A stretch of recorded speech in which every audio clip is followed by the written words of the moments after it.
bueno, pues nosotros continuamos con más en Vive Mujer y ya estamos en Desde el Cristal con que se mira. Y yo saludo con mucho gusto al doctor César Manuel Torres Arias, que ya está con nosotros. Hola, Mari. Y bueno, pues, doctor César, continuamos con nuestro tema acerca del divorcio. Es un tema muy extenso, por eso, como usted lo sabe, hemos decidido llevarlo a través de una serie de cápsulas. Y el día de hoy continuamos cómo se lleva este tema entre madre e hijos, que es como el asunto más complicado, creo yo, del divorcio. Y el día de hoy nos vamos a enfocar mucho en el sentimiento que tienen los niños cuando los papás se divorcian. Y el día de hoy vamos a hablar precisamente de cuál es el sentimiento que regularmente los niños tienen cuando papá y mamá han tomado la decisión de separarse. Bueno, como habíamos dicho antes, debe haber, no es un sentimiento, debe haber una catarata de sentimientos, ¿no? Muchísimos Claro. sentimientos. Y entonces en esa catarata de sentimientos, la gente, como madre de un niño, no puedes cachar todos los sentimientos que él tenga, no puedes deshebrar todos, ¿no? Creo que es importante como ubicar algunos puntos foco, que son clave, que es el proceso del luto, ¿no? Si nosotros estamos viviendo un luto en el proceso de divorcio, el niño lo está viviendo igualito. La vez pasada decíamos que ojalá nosotros no carguemos nuestro proceso de luto en el niño, que Claro. solemos hacerlo. Sí. Pero, ¿cómo es que tenemos que identificar el luto del niño? Bueno, o sea, son como varios puntos, ¿no? Para poderlo traducir de una forma como más simple, creo que el sentimiento que tenemos nosotros que ubicar cuando estamos viendo el proceso de separación del divorcio es el de sorpresa. El niño se encuentra sorprendido, es decir, el niño se da cuenta que ahora hay más tranquilidad cuando el papá no está. Sí, ¿no? claro. Nos guste o no, él está más tranquilo. Ya Sí. sea que el papá sea muy bueno y se haya tenido que ir, pero hay cierto problema entre papá y mamá. Claro. Ya sea que el papá sea alcohólico y se tiene que ir, obviamente el niño está más tranquilo. Ya sea que hay un problema de neurosis, de mala comunicación y no se están entendiendo, el papá se va, el niño está más tranquilo. El problema, Mari, es que a veces nosotros no ubicamos en qué consiste la tranquilidad. Ajá. Porque el asunto del divorcio, como dijimos antes, no tiene que ver con un solo evento, ¿no? Algo pasó y entonces como eso pasó, pues nos tenemos que separar. No. Es un proceso que va como madurando o degenerándose, como quieras verlo, ¿no? Pero es un proceso. Entonces, en ese proceso nosotros nos hicimos adictos, nuestro cuerpo se hizo adicto a determinadas sustancias, ¿no? Que implican el estrés. Entonces, cuando se va la persona con la que nosotros estábamos viviéndolo o sufriéndolo, ¿no? Nosotros nos quedamos en ese proceso de tranquilidad y solemos confundir la tranquilidad con soledad, con tristeza, con desgano, con sinsentido. Y eso pasa con nuestros hijos, ¿no? A veces los hijos también, o sea, les puedo causar toda la ansiedad que quieras vernos discutir, pero sin darse cuenta se fueron acostumbrando a eso. Y cuando eso no está, entonces algo le falta. Nosotros tenemos que rescatar ese asunto de la tranquilidad y tenemos que aprender a valorarla, tenemos que aprender a explotarla, ¿no? Hay que ver que a veces nuestro hijo, en lugar de estar muy serio y calladito y triste, en realidad lo que es está tranquilo. Y entonces tenemos que aprovechar esos momentos de tranquilidad para que él se vaya encontrando consigo mismo, para que vaya identificando otra vez emociones nuevas, o sea, de nueva producción, ¿no? Hay que tratar de que el niño las ubique, las identifique, ¿no? ¿Cómo relacionamos este proceso de tranquilidad con la depresión? Porque en ese momento cuando el niño vemos que es muy pasivo, que está muy tranquilo, que está muy relajado, como mamás inmediatamente comenzamos como a preocuparnos e intentamos como maquillar esa parte, ¿no? De que el niño esté muy tranquilo, probablemente está triste, intentamos como meterle más actividad, como dejando de lado ese tipo de sentimientos que en ese momento él está, valga la redundancia, sintiendo. La depresión es como un mecanismo de defensa que tiene nuestro cuerpo, que es parte del luto, ¿no? Ya vimos que, bueno, en el caso del niño la sorpresa fue uno de los pasos, la depresión es otro de los pasos que tiene que ver con el luto. Es decir, aquí, nosotros como adultos, ¿no? A veces tenemos esta depresión por lo que sea, ¿no? Y a veces nuestro cuerpo, ¿no? Nos dice, nuestra mente le dice a nuestro cuerpo, siéntate en ese sillón y apaga la luz y estate un rato ahí, ¿no? O métete debajo de la cama, ¿no? No platiques tanto con tus amigos en este momento. Eso es lo que dice tu mente, ¿no? Y eso tiene un objetivo. O sea, la mente, el cuerpo de nosotros es sabio, ¿no? O sea, a veces es momento de reacomodar cosas y hay que quitarnos un poco de toda el bullicio que hay allá afuera, ¿no? Nunca falta el amigo que nos quiere mucho o la amiga que nos quiere mucho. Quiere animar. Sí, nos quiere animar y dice, no, mira, anímate, vámonos, no estés ahí, eso te hace daño, vámonos y vamos al cine, ¿no? Y entonces, efectivamente, a veces el hecho de ir al cine nos quita el problema de estar demasiado tranquilos o de estar deprimidos. A veces nos quita la depresión el ir al cine o el ir con los cuates o lo que quieras, pero nos perdimos la oportunidad de reflexionar. Nos perdimos la oportunidad de acomodar cosas, ¿no? Eso es muy bueno. La depresión es un paso importantísimo, pero hay igual, ¿no? Hay un borderline, hay una línea que es una frontera que no hay que cruzar. También la depresión tiene su orilla donde te puedes ir y caer, claro, ¿no? Es decir, cuando la depresión te está haciendo que no comas, la depresión hace que ya se haya postergado mucho y que en lugar de que esto te lleve a un punto que se agota, es decir, que pues yo necesito acomodar tales cosas, etcétera, pero cuando de repente dices yo no sirvo para nada, yo no funciono, yo no, etcétera, etcétera, entonces hay que acomodar las cosas. El niño tiene que volver a comer, el niño tiene que volver a sus actividades, o sea, te estoy queriendo decir que hay que darle un tiempo, ¿no? Okay. Cada niño tiene su espacio, cada niño tiene sus tiempos, pero nosotros como mamás tenemos que ubicar que el niño tenga esa oportunidad de estar solo, de reflexionar y de que se vaya integrando poco a poco. Tiene que comer, no hay que forzarlo, pero hay que brindarle la oportunidad, hay que darle.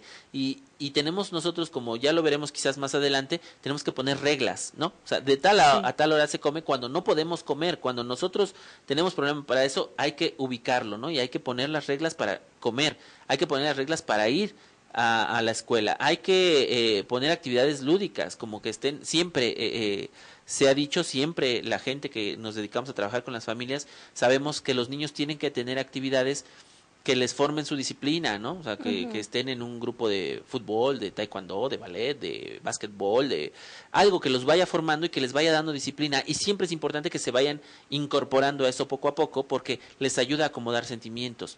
Tu pregunta fue, ¿cómo identificar la diferencia entre la tranquilidad y la depresión? Exactamente con eso. Hay que darle su tiempo a la depresión como mecanismo de defensa para acomodar cosas, pero hay que hacer que los individuos se incorporen nuevamente a las actividades que los forman, que les acomodan horarios, tiempos, emociones, espacios. Claro, eso es muy importante, como respetar los tiempos y los límites de los pequeñitos, porque tú comentabas algo muy interesante. Muchas veces como hijos y como la pareja misma, atravesamos durante este proceso con una esperanza de que exista una reconciliación, un regreso, como nuevamente la integración de lo que antes era. Sí. Mira, esto creo que lo podemos entender todos. Es otro de los pasos del luto, ¿no? Intento de negociación, ¿no? Con la vida. Sí. Mira, cuando se te pierde el celular, ¿no? Tú vas caminando y por alguna razón se te cayó, se te perdió y entonces tú vas con un proceso de luto. Quizás como el tercer paso es probable que tú dijeras, ¿y si me encontrara otra vez mi celular? ¿Y si yo, no? ¿Y si alguien me lo diera y me dijera, mira, este es tuyo? Si alguien me hablara, me diera aunque sea mis datos que estaban ahí, etcétera, ¿no? O sea, esa necesidad que nosotros tenemos de rescatar algo que hemos perdido es parte del luto. Es una negociación que hacemos con la vida, ¿no? Se murió un ser muy querido mío, ¿no? ¿Qué hago con esto? Entonces lo que hago es decirle, Dios mío, si regresara otro, estuviera conmigo y me viniera a dar un abrazo. Esas cosas son parte del luto, pero tienen una utilidad, Mari. Okay. Nosotros tenemos que ubicar qué es lo que yo quiero. Que este ser querido que se fue al cielo y que quiero que venga y me dé un abrazo, ok. ¿Para qué? ¿Qué quiero rescatar en eso? Ese para qué es muy importante. ¿Qué quiero rescatar en eso? Quiero rescatar algo que yo quisiera dar, yo quisiera decir, algo que se quedó inconcluso. ¿Qué es lo que quisiera rescatar de mis datos del celular, no? Ah, pues tales fotografías o tales cosas, ¿no? O sea, esas son las cosas que nosotros ahora, ¿no? Que estamos sin ese proceso de luto, tenemos que ubicar, ¿no? Tenemos que rescatar desde antes. Al niño le pasa lo mismo. En el momento que él pierde la unión de sus papás, todo el tiempo conserva la idea de que los puede unir. Sí, claro. ¿Sabes cuál es el proceso terrible? Que a veces es cierto. Muchas veces los niños pueden unir a los papás. Y esto no siempre es sano. No es sano. No es sano desde la concepción de la idea. Es decir, desde que el niño piensa que los puede unir. Tenemos que ayudarlo a que no piense esas cosas. Nosotros como papás, a veces de forma inconsciente, guardamos la esperanza de que el niño, perdón, de que la otra persona, nuestra pareja, regrese. Y a veces nosotros hacemos esa negociación con la vida de forma inconsciente, y aunque yo diga, yo no lo quiero, es un desgraciado, nunca más lo quiero volver a ver en la vida, pero cuando ya estoy en la almohada digo, a menos que me pida perdón. O a menos que deje a aquella vieja bruja por la que se fue. O a menos que deje de tomar. O a menos que cambie. Pero creo que esto, o sea, hablamos de que el divorcio tiene que ver con un proyecto de vida, no con un impulso. Entonces, esa es una decisión fuerte para nosotros. Pero nosotros tenemos que ayudar al niño a que no cargue con esa situación. Si nosotros no hemos podido, ¿no? Claro. Si nosotros no podemos, y si podremos en algún momento, tendrá unas consecuencias complicadas. Nosotros tenemos que ayudar al niño a que eso lo quite de su mente. El niño no puede pensar que él va a unir otra vez a sus papás. Y eso por consecuencia nos lleva a este momento importante y un punto muy decisivo en el proceso de luto, que es la catarsis, que es el de expulsar todo aquello que llevamos. Sí, cuando el niño se da cuenta que no puede hacerlo, ¿no? Incluso algo que tiene que ver con esto que me estás preguntando. Mira, a veces yo como niño voy a intentar que mis papás se unan. Y entonces creo, ¿no? Que yo los voy a unir portándome bien, etcétera. Y cuando no lo logro, ¿no? Porque a veces hay mamás que le dicen, si te portas bien, vamos a hacer que tu papá regrese, ¿no? Y sí, por alguna razón hacemos creer al niño que portándose bien, el papá va a regresar. Cuando el niño se da cuenta que eso no sucede, entonces se siente impotente, necesita llorar, necesita gritarlo. Tenemos que ayudarlo a eso. Catarsis es un término que ocupamos los psicólogos que significa vomitar. Cuando alguien hace catarsis es como vomitar, como cuando algo te está haciendo daño, te hace sentir muy mal y lo vomitas. Después de vomitar, a lo mejor el vómito como tal, o sea, el acto de vomitar es terrible, te sientes muy mal. Pero después de que eso pasa, te sientes mejor. La catarsis es precisamente cuando los niños lloran, cuando necesitan gritar, decir cosas, y después de eso se van a sentir mejor, porque eso les va a ayudar al siguiente paso, ¿no? O sea, que es la aceptación. Una vez, como dice por ahí alguna canción, cuando tus ojos se han cansado de llorar, entonces es cuando viene el proceso de la aceptación. O sea, mientras llores y llores, en realidad no hay problema. Hay gente, como te digo, ¿no? Nunca falta el amigo o el papá buena onda, ¿no? Que dice, ya no llores, mijito, ¿para qué lloras? Mira, si no lloras, vamos a tratar de convencer a tu papá que regrese. Sí, claro. O sea, lo estamos perjudicando. Como, ¿por qué no tiene que llorar? ¿No? Igual, ¿no? O sea, creo que este es un ejemplo muy burdo, pero creo que nos ayuda. Cuando una persona acaba de perder a un familiar muy querido, ¿no? Y está llorando, y entonces nosotros llegamos y le decimos, ya, estoy contigo, ya no llores, ¿no? O sea, y como ¿para qué le sirve no llorar, no? O sea, a veces, igual tampoco, sí llora, ¿no? O sea, sí, claro. Pues sí, o sea, va a llorar porque lo necesita, ¿no? El asunto está en que el niño necesita que llorar, necesita que tú lo ayudes a que eso tenga un sentido. Todo lo que tiene que ver con las pérdidas, sobre todo en el asunto del divorcio, se resuelve con un ¿para qué? O sea, ¿para qué está pasando esto? ¿Para qué el niño va a llorar? Para el último paso que tiene que ver con el luto, con el que el niño se vaya acostumbrando, que se llama aceptación.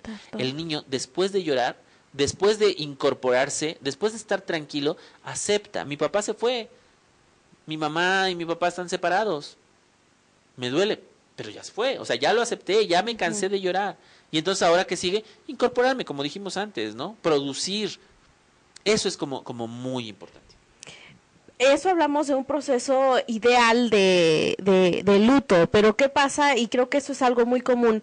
Como madres solemos culpar, bueno, como seres humanos solemos culpar, y ya lo habías comentado fuera de cámaras, es algo natural. Solemos buscar culpables, solemos echarle piedritas a alguien, cargarle nuestras propias responsabilidades. Mira, cuando nosotros somos seres débiles, ¿no? Personajes débiles, nos metemos en la dinámica natural de los sistemas, o sea, donde estamos viviendo. Todos los sistemas, todos, necesitan un chivo expiatorio, ¿no? Sí. Yo necesito a alguien que sea el chivo expiatorio, que sea el que cargue con las culpas de este grupo, ¿no? La familia necesita a alguien que cargue con las culpas de esa familia.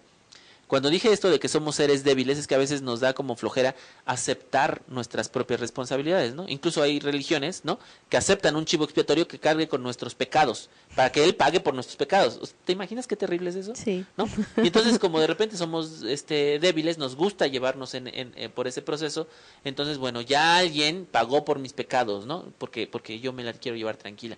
Pero no hay como entender como yo soy el responsable de mis propios pecados, yo soy el responsable de mis propias acciones.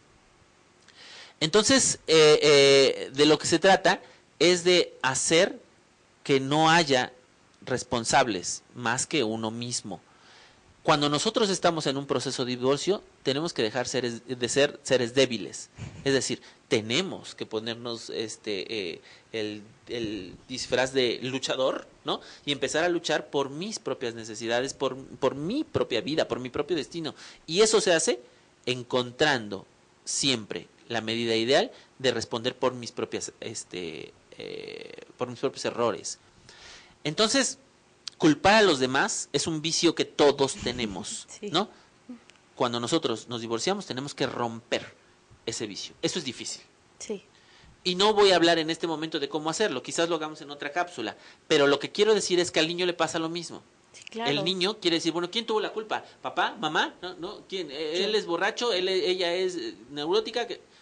No, el niño no hace eso. El niño ve que se están echando la culpa a los papás y el niño dice, yo tengo la culpa. Mi mala conducta hizo a que mis papás se separaran. Y entonces, con el lenguaje del niño, con los alcances lógicos del niño, hace que asuma que el problema que está sucediendo en la familia es él. Entonces nosotros tenemos que ayudar a nuestros hijos en eso. Tenemos que ayudarlo a decir, no eres tú el culpable, nosotros somos responsables de lo que pasa, y si no estamos juntos es porque no nos conviene estar juntos, porque sufrimos, porque tenemos que ser felices, etcétera, ¿no? Tratar de darle la explicación, que yo sé que eso es exactamente lo difícil, pero hay que ayudar a los hijos, hay que ayudar a que ellos no se carguen esa culpa. Claro, porque en este contexto de que los niños comienzan a culparse, piensan que entonces si mi mala conducta hizo que papá y mamá se separaran, si me porto bien probablemente voy a hacer que nuevamente regresen, ¿no? Entonces es un tanto complicado. Sí, como decíamos hace rato, ¿no? El niño cree que cuando se va a portar bien, entonces, como ya me porté mal y se separaron, entonces ahora me porto bien para que entonces ellos se junten. Y eso es terrible, o sea, genera mucha frustración, como decíamos hace rato. Eso es lo que tenemos que evitar. Ahora, como mamás, en este momento precisamente en el que el niño puede culparse o no, nos cuesta mucho trabajo volver a trabajar con la cuestión de los límites de la disciplina en casa.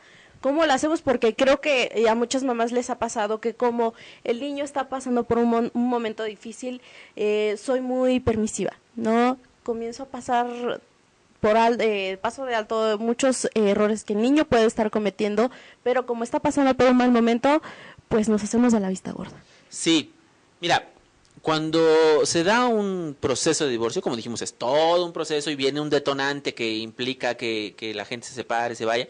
Es como si a nuestro matrimonio le ocurriera un tsunami o un temblor, ¿no? De esos feos que te desbaratan todo. Y tienes que volver a levantar cosa por cosa. Y entre eso, una de las cosas que debes de buscar entre todos las ruinas, ¿no? que dejó el divorcio, son los límites. Uh-huh. Exactamente uno de los problemas que tienen los niños en la vida son los límites. Y en la vida de un proceso de divorcio, pues es peor.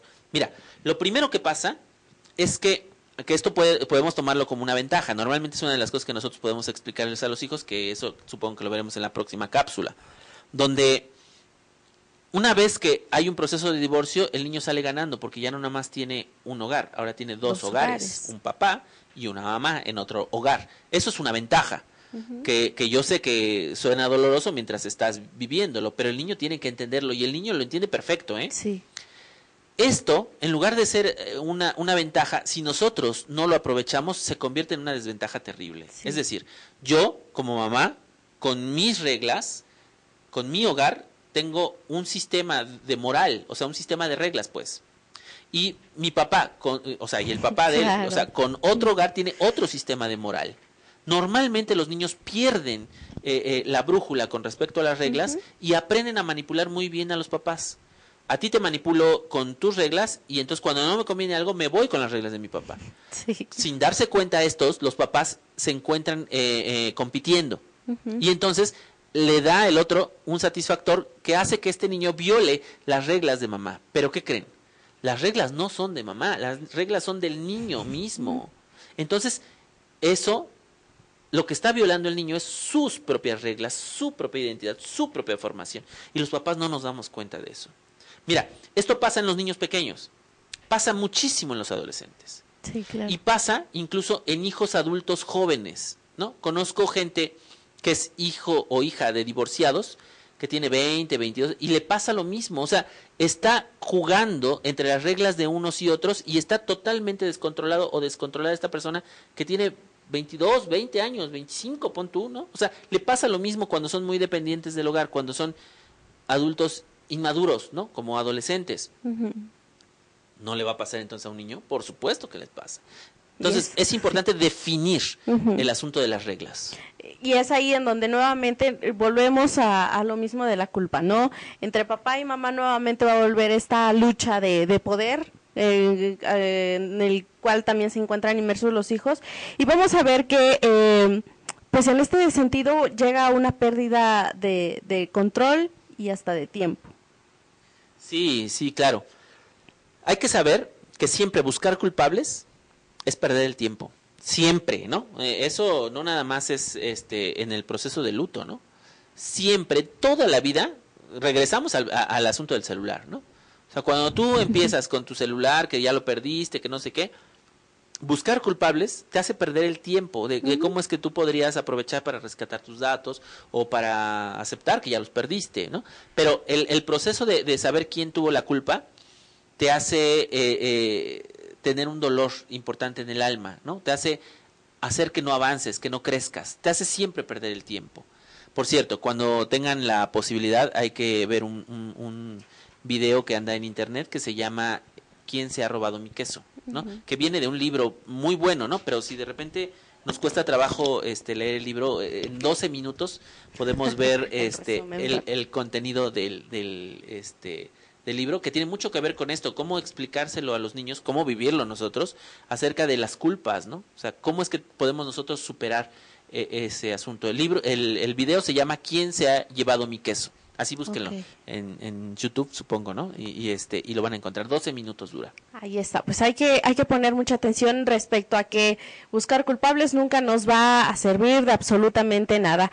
Ahora, volvemos al asunto prácticamente final de la cápsula de hoy, que es del amor. ¿Qué sucede con el amor con los hijos? Porque hay mucha confusión en cuanto a si se fue es que ya no me quiere, si se fue es porque yo fallé en algo y eso no me hace merecedor de amor. Sí, en una cápsula anterior, Mari, habíamos hablado de que el amor no es un sentimiento. El amor es todo un conjunto de sentimientos, todos los sentimientos de los que somos capaces. El hastío, la monotonía, la depresión, la pasión, el dolor, la ternura, todas esas cosas configuran al amor.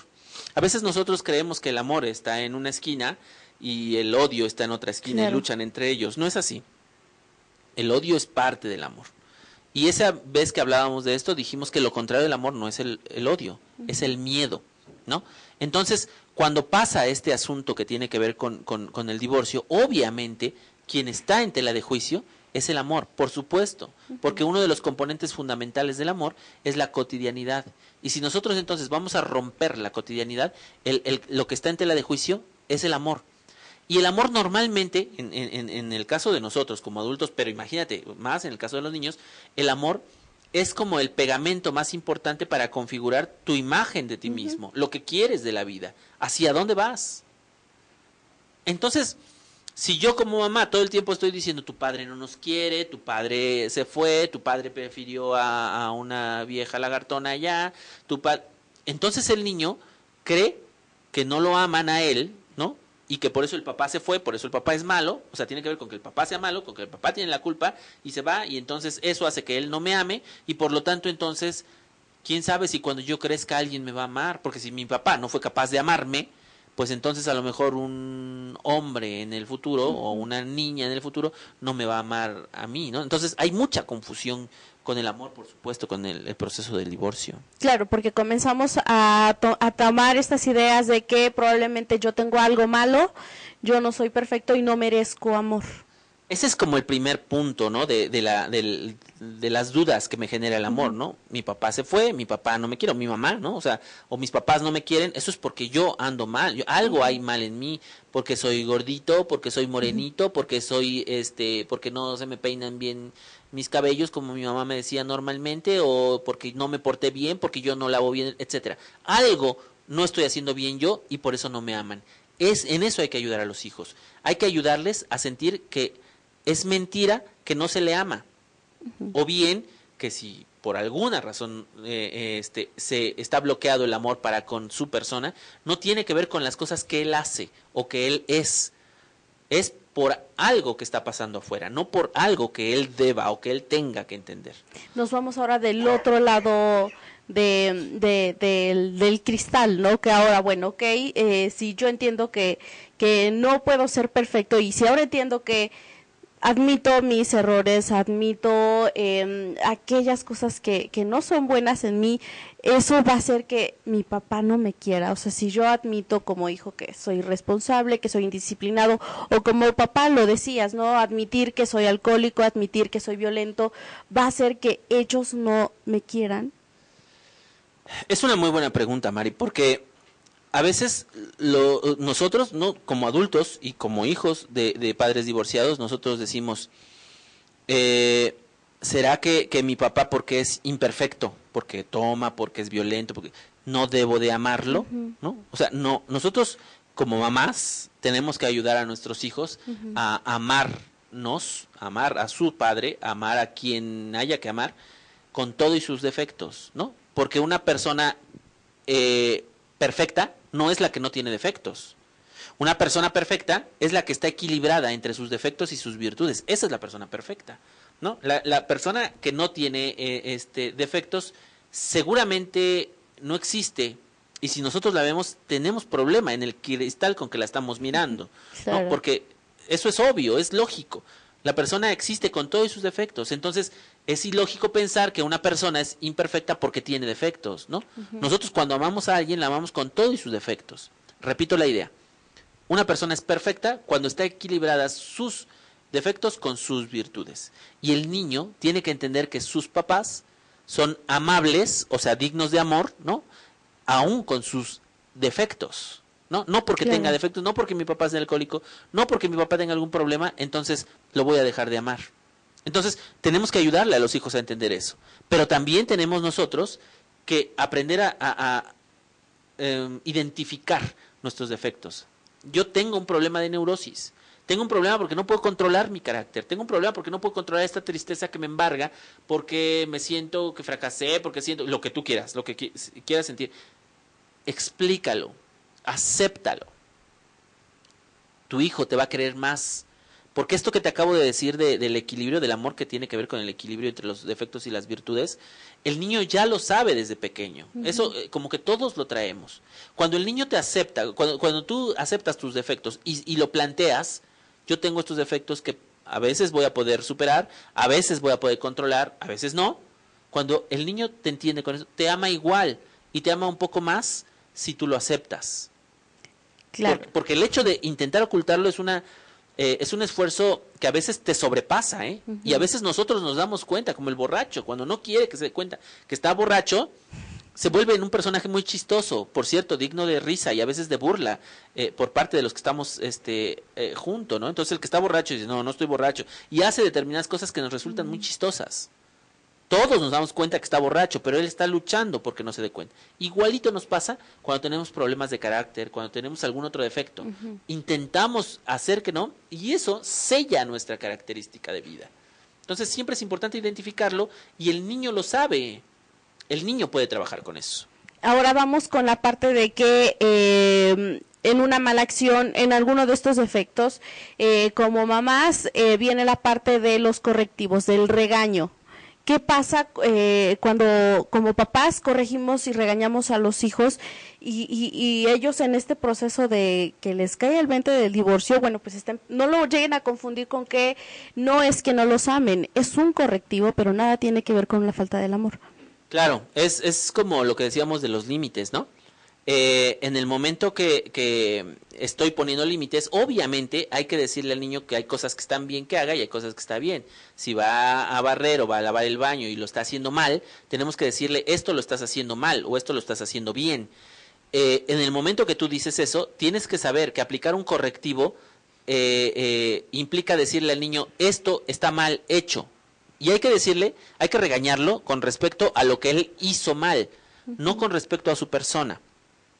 Lavó mal el baño, ¿no? Entonces, a ver, lavaste mal el baño y hay que hacer esto y hay que hacerlo así. Pero es distinto a decirle, lavaste mal el baño, eres un cochino. Fíjate cómo pasamos a otro punto. Lavaste mal el baño, estamos hablando de lo que él hizo. Y cuando decimos, eres un cochino, ya estamos imputándoselo a su persona. Así solemos ser, ¿no? Cuando alguien hace mal algo, hiciste mal algo, eres un tonto, y lo lastimamos. Sí. A veces es un vicio que nosotros tenemos y que tenemos que identificar muy bien. Llamarles la atención a los niños no implica llevarles, hacerles un mote, o sea, hacerles un cliché, ¿no? Pegarles, ponerles un pegote, una etiqueta, ¿no? Donde entonces el niño dice, no, pues ahora soy tonto, soy cochino. A veces las mamás que nos están oyendo en este momento dirán, ay, pero es un poquito que... No, o sea, yo le dije hoy que es un tonto y ni que fuera para tanto. Sí, esos pequeños ladrillitos que tú vas uniendo todos los días y como tú eres la autoridad emocional para él, él va creyendo, soy un tonto, y cuando crezca va a decir, yo me merezco a alguien medianito, quizás como lo que tú te estás deshaciendo ahora, ¿no? Sí, claro. Entonces, de lo que se trata es de regañarlos, de ponerles correctivos constructivos sobre las cosas que hay que modificar con respecto a lo que hacen, no lo que son, ¿no? Después de un regaño, siempre vale la pena decirle te amo. Claro, y es que hablamos en este caso de que la situación sea de que obviamente como papás vamos que amamos a nuestros hijos, ¿no? Y los hijos pueden estar conscientes de eso, de que nuestros padres nos aman, pero también está el hecho de que hay papás que no quieren a sus hijos y como papás, como hijos vamos a estar luchando contra eso, ¿no? De qué debo de hacer para que mi papá me quiera, para que mi papá me acepte. Sí, esto es como el eterno pelear, ¿no? O sea, ¿será que mi papá me ama o que no? ¿No? Y como esto viene junto con el sufrimiento de mamá, ¿no? Entonces, bueno, seguramente no me ama. Independientemente de que el papá ame o no ame al hijo, nosotros como mamás tenemos que ayudarles a que el niño no deje de amar al papá, que lo acepte tal y como es. Ojalá el papá pudiera mostrarle su amor al niño, pero a veces esto no es posible y eso lo sabemos, ¿no? Cuando no se puede mostrar el amor al hijo, entonces hay que ayudarle al niño a entender que el niño no debe de luchar para que el papá le muestre su amor. No, es importante saber que si el papá no ama al niño, no es porque el niño tenga un problema, ¿no? Es porque seguramente el papá tiene un problema. Y esto hay que hacérselo ver al niño, ¿no? O sea, tu papá a lo mejor no te puede mostrar el amor no porque tú hayas hecho algo mal, sino porque él tiene un problema. Entonces esto ayuda al niño a que se independice de ese amor. Qué bueno, si me lo da mi papá, qué bueno, pero si no me lo da, yo no voy a ser el que va a buscarlo, ni el que va a sufrirlo, como le ha costado tanto trabajo a mamá, ¿no? Entonces hay que independizarlo, ¿no? Y es un tema sumamente extenso y probablemente usted en casa tendrá muchas preguntas en base a esto, ¿no? A cómo trabajar con estos términos con los hijos. Y si usted requiere de preguntas, de respuestas, nosotros estamos aquí para ayudarla. César, ¿dónde te podemos localizar? En el celular 22 24 23 00 29. O con ustedes. Así es, recuerde que los datos están apareciendo en pantalla para que pueda contactarnos.